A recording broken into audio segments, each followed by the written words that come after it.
அண்மை செய்தி. கும்பகோணம் கோவில் குளங்களில் உள்ள ஆக்கிரமிப்புகளை அகற்றாவிட்டால் அக்டோபர் 28 மாவட்ட ஆட்சியர் நேரில் ஆஜராக வேண்டும் என உயர்நீதிமன்றம் உத்தரவிட்டுள்ளது.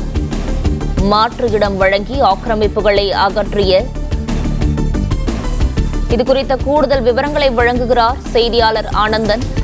வணக்கம் ஆனந்தன், இது குறித்தான முழு விவரங்களையும் பதிவு பண்ணலாம். வணக்கம். கும்பகோணம் கோவில் குளத்தில் உள்ள ஆக்கிரமிப்புகளை அகற்றாவிட்டால் அக்டோபர் 28 நேரில் ஆஜராக வேண்டும் என தஞ்சாவூர் மாவட்ட ஆட்சியருக்கு சென்னை உயர்நீதிமன்றம் கெடு விதித்து எச்சரிக்கை விடுத்துள்ளது. கும்பகோணத்தில் உள்ள பொட்டாமரை குளம் உள்ளிட்ட 44 குளங்கள், அதற்கு நீர் செல்லக்கூடிய 14 கால்வாயில் உள்ள ஆக்கிரமிப்புகளை அகற்ற கடந்த 2018 தஞ்சாவூர் மாவட்ட நிர்வாகத்திற்கு சென்னை உயர்நீதிமன்றம் உத்தரவிட்டது. இந்த உத்தரவை அமல்படுத்தவில்லை என கூறி வழக்கறிஞர் யானை ராஜேந்திரன் நீதிமன்ற அவமதிப்பு வழக்கு தொடர்ந்தார்.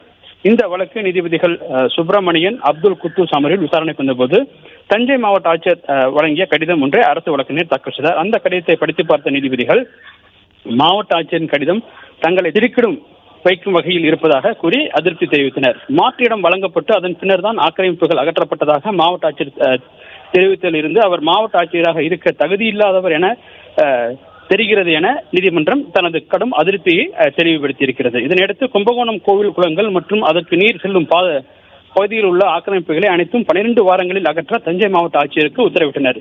இந்த ஆக்கிரமிப்புகளை வரும் அக்டோபர் 28 அகற்றாவிட்டால் தஞ்சை மாவட்ட ஆட்சியர் நேரில் ஆஜராக வேண்டும் என கெடு விதித்த நீதிபதிகள் விசாரணையை அக்டோபர் 28 தள்ளி வைத்துள்ளனர்.